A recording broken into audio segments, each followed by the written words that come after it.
Morning. Buenos días. Es un privilegio estar aquí con ustedes para dirigirme a ustedes. Leemos en el programa que esta sería la segunda parte de la terapia intravenosa, pero Pilar, que ha visitado Breakspear, nuestra clínica, vio el trabajo que hacemos para ayudar al sistema nervioso autónomo y cómo evaluamos a los pacientes de una manera fisiológica. Y me dijo que le gustaría que me refiriera a este trabajo que hacemos con el sistema nervioso autónomo.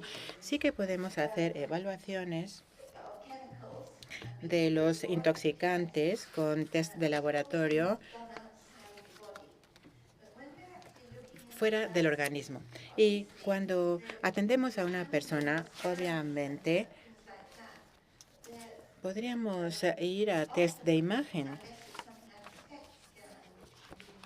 Pero en las personas afectadas no podríamos ver qué estaría pasándoles. Tendríamos que pasar más bien a varios tests fisiológicos. Y tenemos la gran suerte de poder hacer este trabajo de una manera automatizada en sesiones de 1 hora, 2 horas, 3 horas para seguirlas fisiológicamente. ¿Qué es lo que estamos buscando? ¿Qué estamos midiendo, determinando? Y yo voy a preparar el escenario para decir que lo que buscamos es la manera en la que el organismo aprovecha, utiliza el oxígeno. Tiene que ver con la función de los pulmones, del corazón y de los tejidos. Cuando medimos el sistema nervioso autónomo, ayudamos a saber qué pasa en corazón, pulmones y tejidos con detalle. Hemos hablado de proporcionar oxígeno en la macrocirculación. Y voy a hablar de las maneras por las cuales usamos el oxígeno. El oxígeno es fundamental para la vida. Y claro, podríamos excedernos en el oxígeno y causar radicales libres cuando queremos desintoxicar a los pacientes, pero sí que necesitamos el oxígeno para el metabolismo. La respiración anaeróbica y la respiración aeróbica son los dos medios principales para producir energía. Tenemos que poder producir energía sin usar oxígeno a sí mismo. Pero no es nuestra fuente preferida de energía, ¿de acuerdo? De manera que es crucial saber si la respiración aeróbica está obstaculizada por una carencia de oxígeno, por alguna razón. Requerimos el oxígeno para los ciclos principales vitales del organismo, por ejemplo, en el ciclo de Krebs. Y aquí, a continuación, les mostraré en breve que E indica el lugar donde se libera energía. Y cuando no hay oxígeno, tenemos que ir a una ruta metabólica alternativa que usa carbohidratos para su metabolismo. Ese es el metabolismo anaerobio, ¿de acuerdo? Cuando vamos al anaerobio, se produce ácido láctico. Es uno de los productos derivados a partir de piruvatos al degradar los azúcares y se forma cuando las personas están haciendo un ejercicio. Y ayer ya vimos al flamenco. El bailarín de flamenco produce masas y masas de este ácido, de esa degradación de glucosa.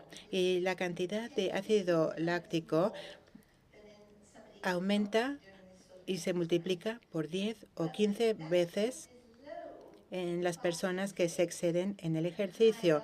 El ácido láctico es bajo en el ayuno. Se produce muchísimo después de las comidas.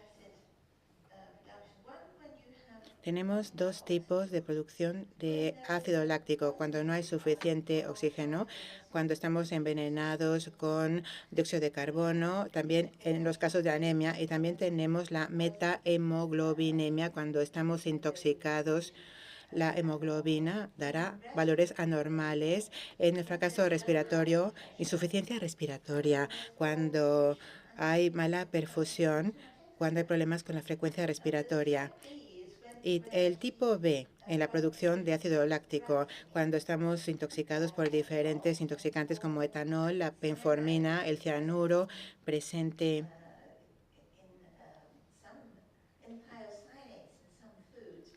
en algunos alimentos, en las almendras,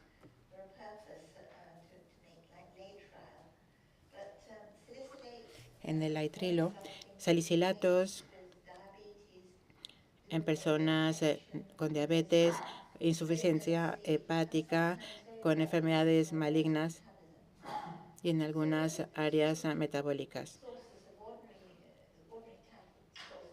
Así que aquí tenemos fuentes de ácido láctico y también hay otra fuente que es el de lactato. Y esto está producido por las bacterias en el intestino y también después de una intervención coronaria, de derivación coronaria. Hemos medido D-lactato y el D-lactato puede ser producido por flora anormal en el colon. Es tóxica esta flora para los tejidos y causa dolor, fatiga muscular, pero la determinación de los valores tiene que hacerse con mucho cuidado porque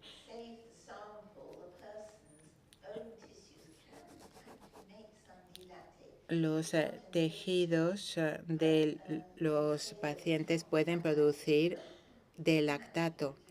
En algunos pacientes hay que ir con cuidado. Y también el metabolismo de la fructosa.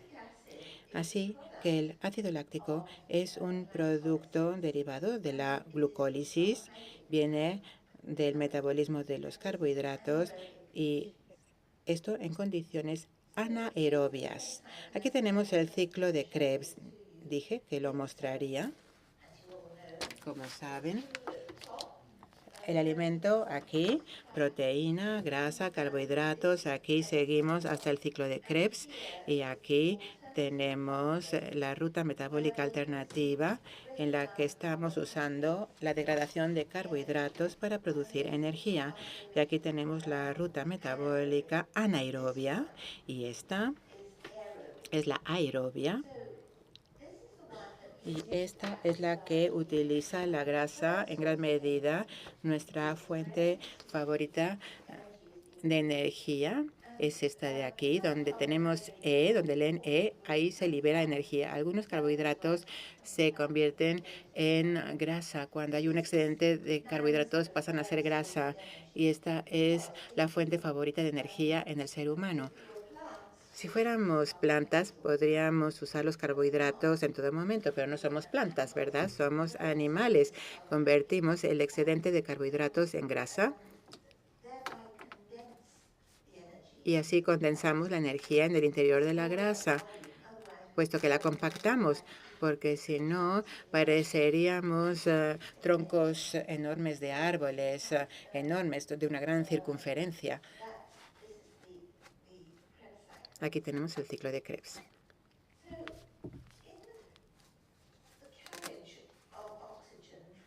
En el transporte de oxígeno de los vasos sanguíneos hacia los capilares, ya Bill, el doctor Rea, mostró la microcirculación de los capilares, el transporte de oxígeno a los tejidos. Bueno, ahí está la microcirculación y ahí está este capilar. Este capilar tiene un diámetro a nivel micro y para que el oxígeno pase por estos capilares, el glóbulo rojo tiene que estar como apretado para soltar el oxígeno.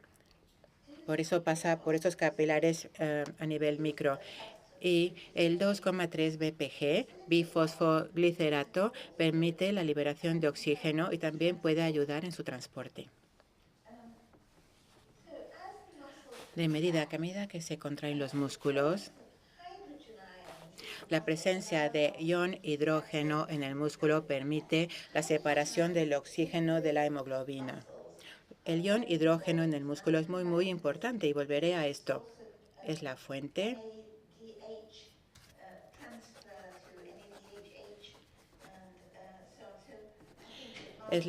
de la transferencia de NADH. Martín Pal sabe de esto y esto es muy, muy importante y está deplecionado en el tejido endotelial en las personas que sufren de fatiga muscular.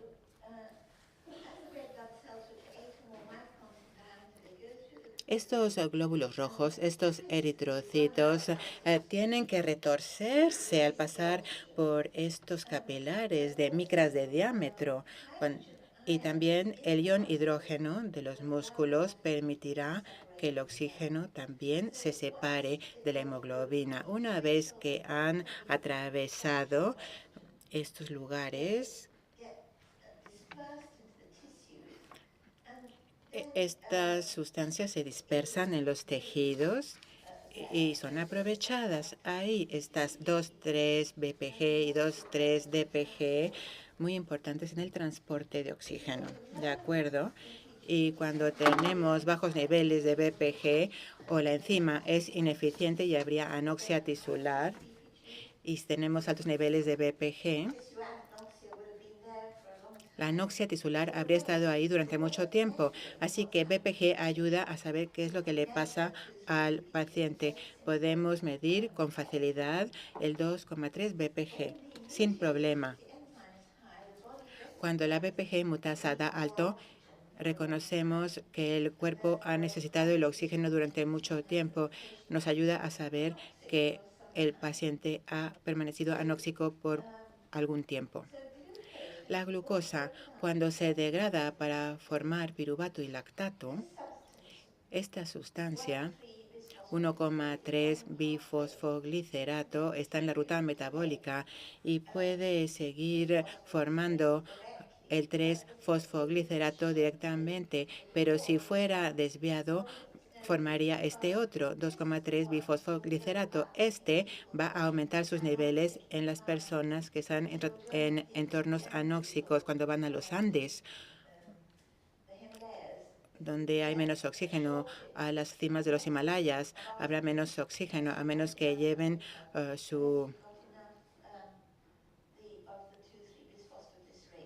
manera de conservar la formación de 2,3-bifosfoglicerato, que aumentará su nivel al llegar a lugares de poco oxígeno. Es una manera de distinguir dónde hay problemas de transporte de oxígeno y saber qué parte de ese oxígeno que llega a los pulmones no es aprovechado por los tejidos, de manera que el 2,3 BPG ayuda a saber cómo llega y se aprovecha este oxígeno en los tejidos. La glucólisis, no voy a pasar revista a todo esto, la letra es muy pequeña de todas maneras, simplemente para que sepan que en esta ruta metabólica pueden ver que hay glucosa que se degrada normalmente a fructosa, fosfato, y después sigue adelante aquí. La fructosa puede ser tóxica. Y si tenemos algún metal pesado, plomo en el organismo, antimonio, por ejemplo, bloquea esto completamente, prácticamente completamente, hasta un 96-98% de inhibición por el antimonio, y no hay metabolismo y no tenemos metabolismo anaerobio cuando tenemos aquí este bloqueo. Podemos medir fructosa, fosfato y podríamos decirle si hay un bloqueo en esta ruta metabólica. Es increíblemente importante entender estas partes básicas de los azúcares. Y vamos aquí, bajemos por aquí para ver que aquí estamos formando aquí ATP. A partir de ADP, ATP es la fuente común de energía. Y verán que en diferentes lugares de esta ruta, NAD se convierte en NADH con liberación de un ion hidrógeno y aquí NADH con liberación de hidrógeno. Y todos estos tienen que ver con la liberación de energía. Es increíblemente importante.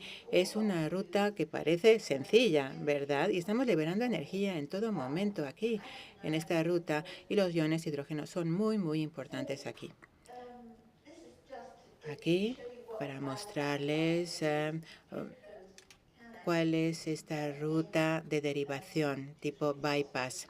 Aquí glucosa que pasa aquí a 1,3 bifosfoglicerato y que puede pasar en un sistema de derivación a 3-fosfoglicerato, dependiendo del oxígeno que respiremos o no respiremos. Y aquí tenemos el aumento de niveles de BPG en el tabaquismo, en el envenenamiento por altos niveles de monóxido de carbono y en las cimas tipo Himalaya. Acidosis láctica por mal metabolismo aerobio.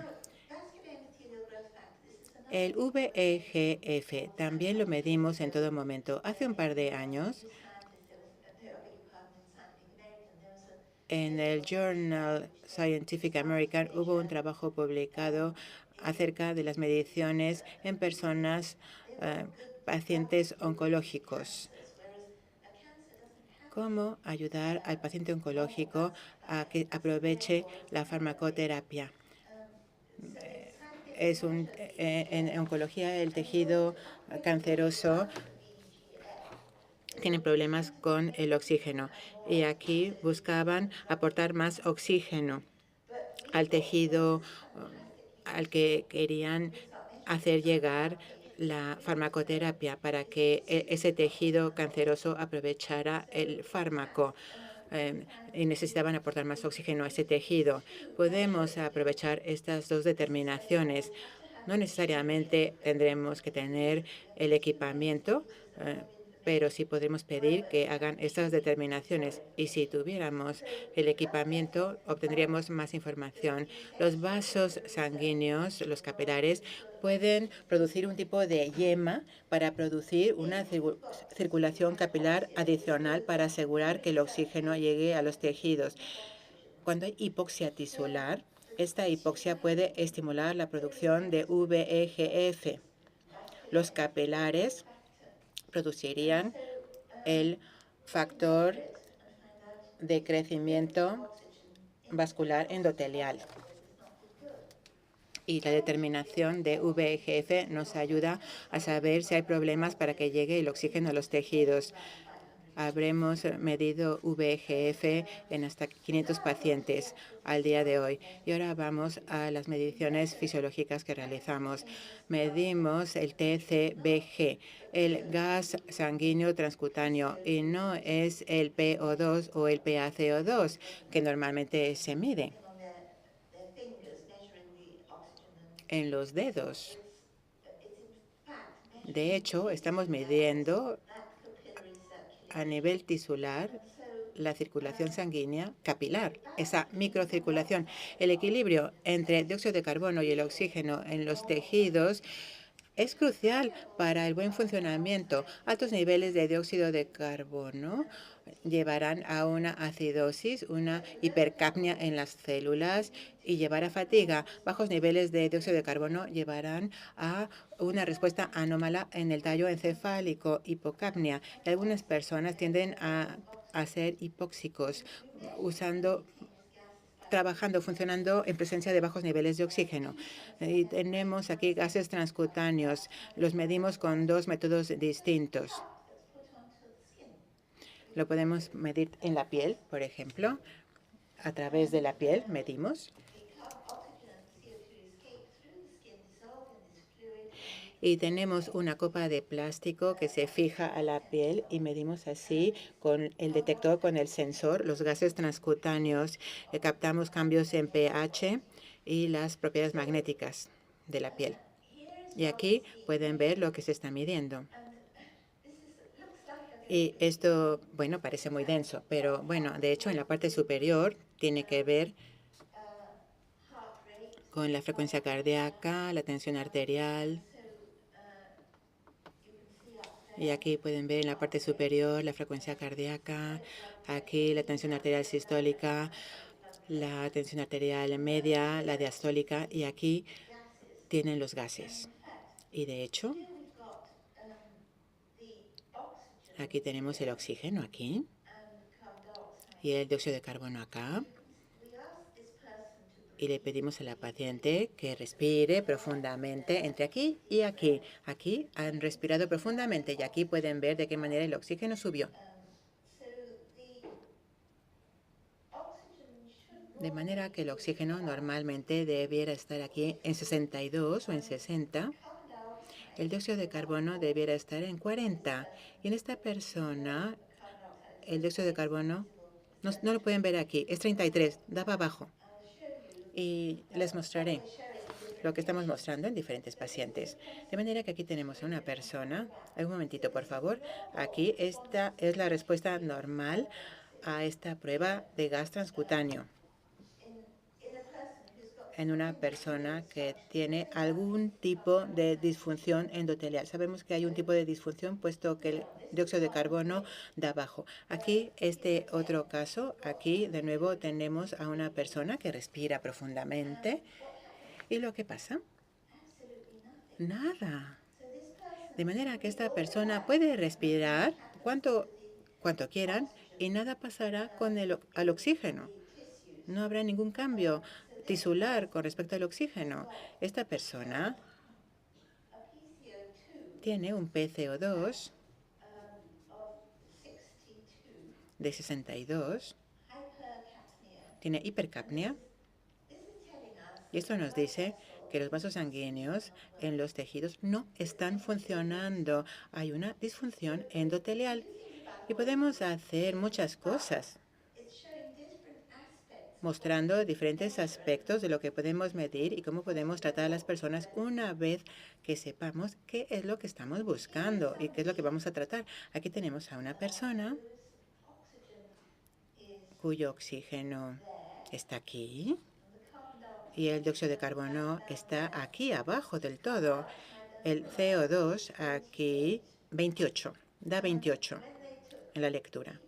Y cuando respiran profundamente, nada pasa aquí en estas curvas. En la del oxígeno tampoco. Es importantísimo saber esto, porque a este nivel, esta persona sería una de las personas más enfermas en nuestra consulta, porque sería la persona que doctor Rea dice que están con temblores, con tetania, con crisis convulsivas. ¿Qué pasa? Es el tipo de persona difícil de neutralizar. Sí que llegamos a neutralizarlos, pero una vez que logramos oxigenarlos y una vez que logramos que las curvas de O2 y CO2 vuelvan a los valores normales. Y el CO2 es la sustancia que detectamos en el cuello, en las carótidas, y van a estimular al oxígeno para que respire. El CO2, cuando está así debajo, significa que no estimula al encéfalo para que le diga respira en los centros de respiración en el cerebro. De manera que esta persona no tendrá un patrón respiratorio normal. En realidad no respira regularmente y de repente le falta el aire y mete mucho oxígeno de repente. Es la persona que por la noche, por ejemplo, se despierta y de repente el encéfalo, el centro de respiración automático del cerebro, le dice, levántate, respira. Y es una persona que no duerme bien. Es la persona que en este nivel no tiene energía. Es una persona que prefiere quedarse en cama todo el día. Y esto se puede corregir, porque lo que tenemos que hacer es corregir los niveles de CO2. Y voy a mostrar por qué. Sí, vean aquí. Alcalosis respiratoria. Lo que pasa cuando el dióxido de carbono da bajo, está a niveles bajos, lo que pasa es que el bicarbonato, el fosfato y las otras bases necesarias, el fosfato es requerido para ATP, salen por los riñones. Hay una excreción renal. Esto nos indica que cuando los riñones excretan el fosfato, puesto que no lo necesita el organismo, porque es una base, porque no es necesario cuando hay niveles bajos de CO2, entonces los iones de hidrógeno tampoco son necesarios, puesto que no son sustancias tampones, de manera que también desaparecen los iones de hidrógeno a través de los riñones, de manera que lo que está pasando es que los riñones han ahora tomado las riendas del control del organismo. La respiración ya no es el foco central, aunque la persona busque meter aire en sus pulmones. Los riñones son los que están regulando el organismo a favor del individuo. Pero claro, hay que corregirlo, porque si perdemos los iones de hidrógeno, tendremos una mala función endotelial. En las paredes de los vasos vasculares necesitamos el oxígeno, iones de hidrógeno, para que el oxígeno llegue a las paredes vasculares. Y todo este proceso de alcalosis respiratoria afecta a la beta-oxidación de ácidos grasos. Por lo tanto, queda limitada la degradación de ácidos grasos libres, de manera que hay un daño de las paredes vasculares, quedan dañadas todas las células del organismo. Y debido a que hay un bajo nivel de NADPH y hay bajos niveles de ion hidrógeno y hay depleción de energía, esas personas están en posición fetal. Son las personas con gran fatiga crónica y las podemos ayudar. Es muy importante, puesto que sabemos que una vez hayamos corregido el daño a las paredes vasculares con el apoyo a las paredes vasculares, también habremos ayudado a recuperar las curvas de dióxido de carbono. Bueno, no voy a repetir, iba a leer el mismo párrafo. Entonces, lo que hemos encontrado es que tenemos que usar estas técnicas para controlar la respiración. Es la técnica buteico, la leen en la pantalla. Se puede usar en los casos leves de hipocapnia. Podemos ayudar a personas con autismo, con problemas de neurodesarrollo. Están en situaciones tremendas, tienen problemas con la respiración, dejan de respirar. Hay momentos en los que dejan de respirar. Aquí tenemos una persona gravemente afectada por SQM. Aquí está en un estado con hipocapnia tisular, una curva baja de CO2, tan bajo nivel de CO2 que causa edema del cerebro.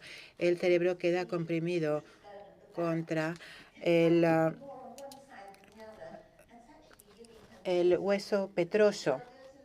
Esta persona así deambula así,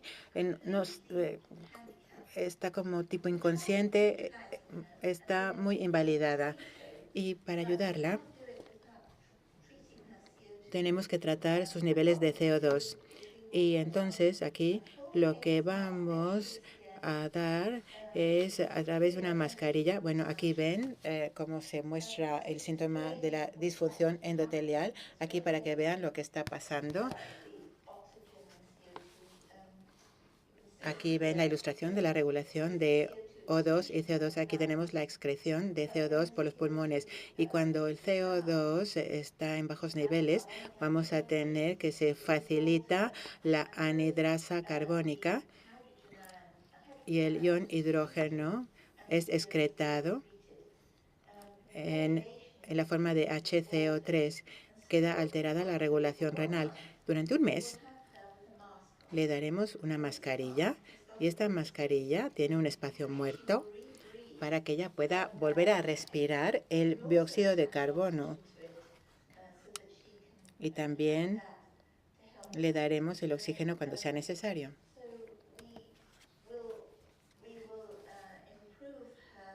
Y vamos a ayudarla a oxigenar de mejor manera su organismo y a restaurar las curvas de CO2 a sí mismo. Tenemos que trabajar con el oxígeno y con el dióxido de carbono a la vez. ¿Tengo tiempo? Pregunto. ¿Cuánto tiempo me queda? Pregunto, por favor. ¿Me lo dicen? ¿Cuánto tiempo me queda? 10 minutos. ¡Oh, qué bien! Bueno, puesto que quiero ampliar aquí el tema con el sueño, simplemente para recordar que el índice metabólico baja por la noche en un 5 a un 25%. En muchas personas baja en un 25% por la noche.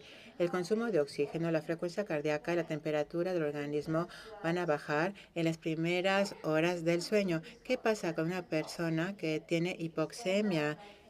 Si baja en un 25%. Estas son las personas que se despiertan a la mañana siguiente con cefalea, migraña, tienen cefalea una y otra vez. Son las personas que, independientemente de lo que hagamos, van como tambaleándose, van con cefalea, con fatiga. Y si no sabemos que nos las vemos con hipoxemia tisular y tenemos que restaurar las curvas de CO2, estas son las personas que, aunque hagamos todas otras terapias, son esas personas que requieren esto en primer lugar, en el primer mes, para que se recuperen. Y hay varios ciclos del sueño durante la noche, lo saben ustedes. Durante la vigilia tenemos estados fisiológicos de conciencia,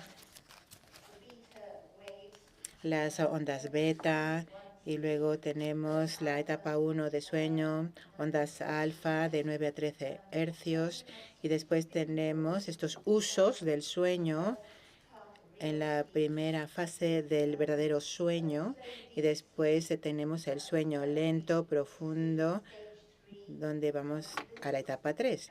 Y aquí estamos en teta. Aquí, etapa 4, tenemos sueño con ondas lentas, sueño profundo, y aquí tenemos REM con el rápido movimiento ocular. Menciono todo esto porque en muchos de nuestros pacientes hemos hecho estudios del sueño y cuando tenían apnea, cuando no tenían suficiente oxígeno, tenían problemas. El sueño, por lo tanto, es un proceso gracias al cual todo el organismo, lo que incluye el sistema nervioso central, se recupera.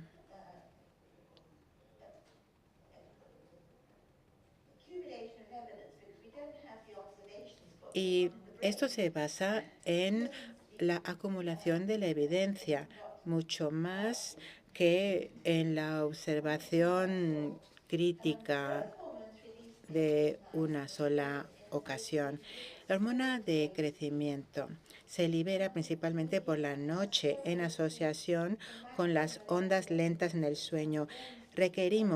Es imprescindible tener esta onda lenta del sueño para la síntesis macromolecular. El sueño REM es necesario para eliminar los productos sintéticos.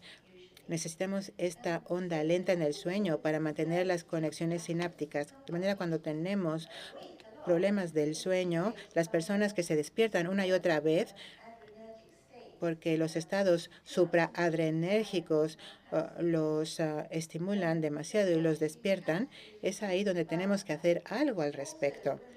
Y también en las personas donde el COMT, la metiltransferasa COMT, es anormal, cuando no pueden degradar la adrenalina, cuando tienen una mala función de la COMT, de esta metiltransferasa, se quedan despiertos. Son las personas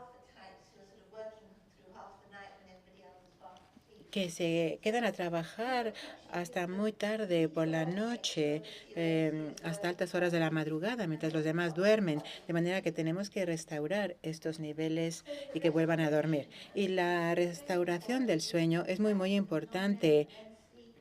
Necesitamos recuperar el ciclo fundamental, básico, REM, no REM, del sueño, y después de recuperar este ciclo del sueño, se recupera la persona.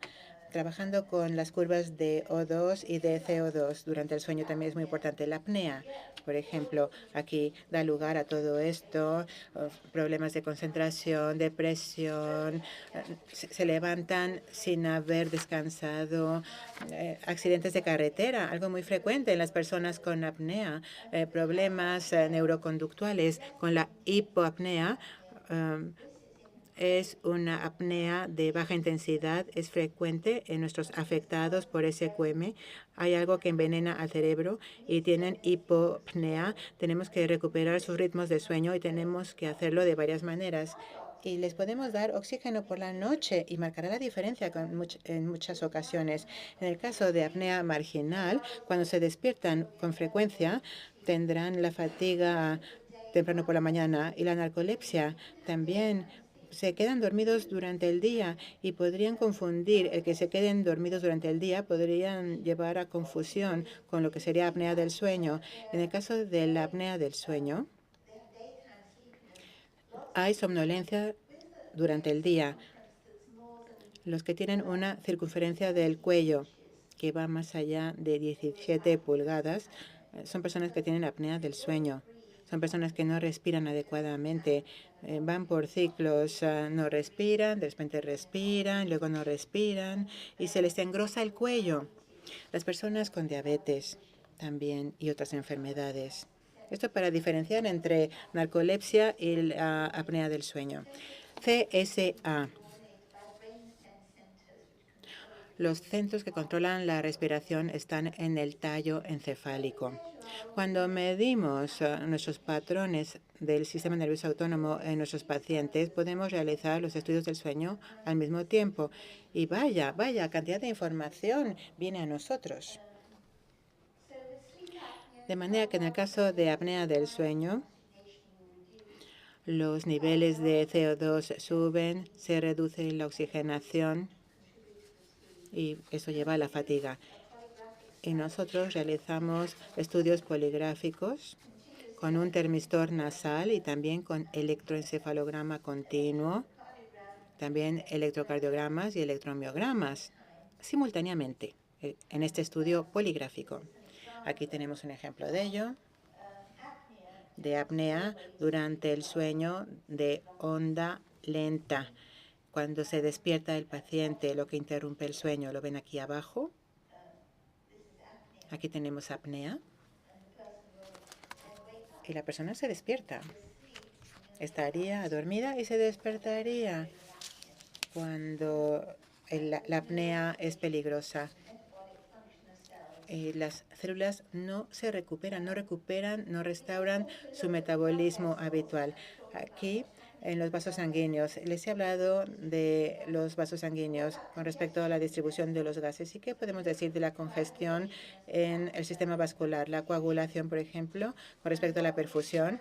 Y nosotros aquí podemos medir todo esto, pero de hecho, lo más importante a medir